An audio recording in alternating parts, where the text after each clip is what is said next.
બગદાણાના સરપંચ પર હુમલો કરવામાં આવ્યો। હીરા સોલંકી છે તે સરપંચને મળવા પહોંચ્યા હતા અને હવે આ સમગ્ર મામલે કોળી સમાજના મહિલા આગેવાન પણ મેદાને આવ્યા છે। વિગતે ચર્ચા કરીએ સમગ્ર વિષયની। નમસ્કાર, હું હંસિની અને તમે જોઈ રહ્યા છો નિર્ભય ન્યૂઝ।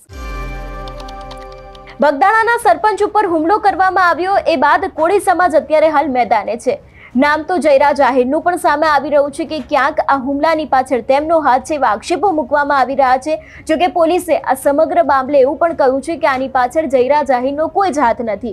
હજી સુધી તપાસ ચાલી રહી છે, પરંતુ હવે આ સમગ્ર મામલે કોળી સમાજના મહિલા આગેવાન મેદાને આવ્યા છે। જે સમયે હીરા સોલંકી આ સરપંચને હોસ્પિટલમાં મળવા પહોંચ્યા હતા ને બાદ આ સમગ્ર વિષયને લઈને કોળી સમાજના મહિલા આગેવાન દ્વારા શું કહેવામાં આવ્યું છે, સૌથી પહેલા તો તે સાંભળીએ। મુલાકાત કરી તે બદલ હવે શું આગળનો સ્ટેન્ડ હશે?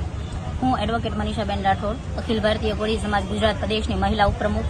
આજે હું તથા માનનીય ધારાસભ્ય શ્રી હીરાભાઈ સોલંકી, અખિલ ભારતીય કોળી સમાજના જે પ્રમુખ છે તેમની સાથે અમે આજે પીડિતની મુલાકાત લીધેલ છે અને પીડિત નવનીતભાઈએ પોતાની મુલાકાત દરમિયાન હીરાભાઈને પોતાની સાથે વર્ણવે જે ઘટના બનેલ છે ઘટના વિગતવાર વર્ણવેલ છે અને ઘટનામાં જે પણ વ્યક્તિઓ સામેલ છે તે દરેકના નામ આપેલ છે અને તેમની સાથે જે ઘટના બનેલ છે તે માયાભાઈ આહિરે જે મુંબઈના ડાયરામાં જે બગદાણા ટ્રસ્ટના મેનેજિંગ ટ્રસ્ટી બાબતે જે નિવેદન આપેલ તે નિવેદન બાદ માયાભાઈ આહિરે રીલ બનાવીને તે પોતાની માફી જાહેર કરેલ હતી। જે માફી નવનીતભાઈ માગેલ ન હતી, પરંતુ માયાભાઈ સ્વેચ્છાએ રીલ જાહેર કરેલ હતી। આવી રીલનો દાજ રાખીને તેમના દીકરા જયરાજભાઈ આહિર દ્વારા તેમને ફોન કરવામાં આવેલ છે। બોરડાના સરપંચ દ્વારા પણ તેમને ફોન કરવામાં આવેલ છે।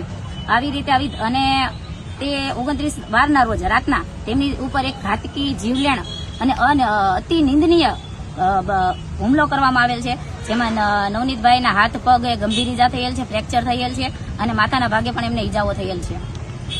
જે પીડિત છે તે પોલીસના રોલ બાબતે જે હીરાભાઈને રજૂઆત કરી તે વિશે પોલીસના રોલ બાબતે નવનીતભાઈએ હીરાભાઈને જણાવેલ છે કે નવનીતભાઈએ જે પણ પોલીસને કાલે જે રીમાબા ઝાલાએ જે ઇન્ટરવ્યુ આપેલ હતો તેમાં જે નવનીતભાઈએ જણાવેલ તે સ્ટોરીથી તદ્દન ડિફરન્ટ સ્ટોરી બતાવેલ છે।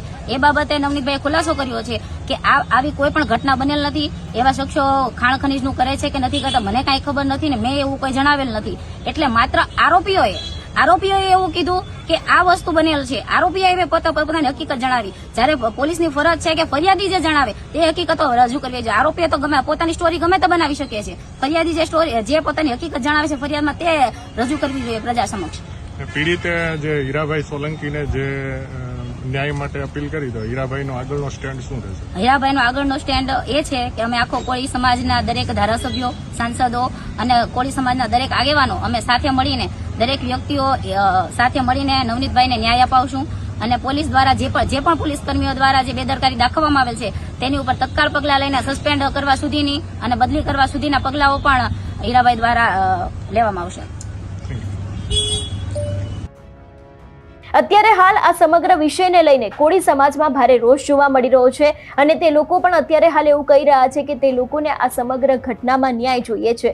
છેલ્લા ઘણા સમયથી આપણે જોતા આવ્યા છે કે માયાભાઈ આહિરે પોતાના સોશિયલ મીડિયામાં માફી માંગતો એક વિડીયો મૂક્યો હતો અને એ બાદ આ સમગ્ર વિવાદ સામે આવ્યો હતો અને એના પછી જે સરપંચ ઉપર હુમલો થયો હતો અને એમાં જ ક્યાંક નામ સામે આવ્યું માયાભાઈ આહિરના પુત્ર જયરાજ આહિરનું। ઘણા બધા આક્ષેપો આવ્યા, પોલીસના નિવેદનો સામે આવ્યા, પરંતુ હજી સુધી આ સમગ્ર વિષયને લઈને અત્યારે હાલ કોળી સમાજ લડી લેવાના મૂડમાં છે। તે લોકો દ્વારા પણ કહેવામાં આવ્યું છે કે હવે આગામી સમયમાં આ સમગ્ર જે ઘટના સામે આવી છે એમાં હવે ન્યાય જોઈએ છે। જોવાનું રહેશે કે હવે આગામી સમયમાં આ ઘટનાની અંદર કયો વળાંક આવે છે। તમારું શું માનવું છે આ વિષયને લઈને અમને કમેન્ટ કરીને ચોક્કસ જણાવજો। તેની સાથે અમારી ચેનલ નિર્ભય ન્યૂઝને લાઇક, શેર અને સબસ્ક્રાઇબ કરવાનું ભૂલશો નહીં। નમસ્કાર।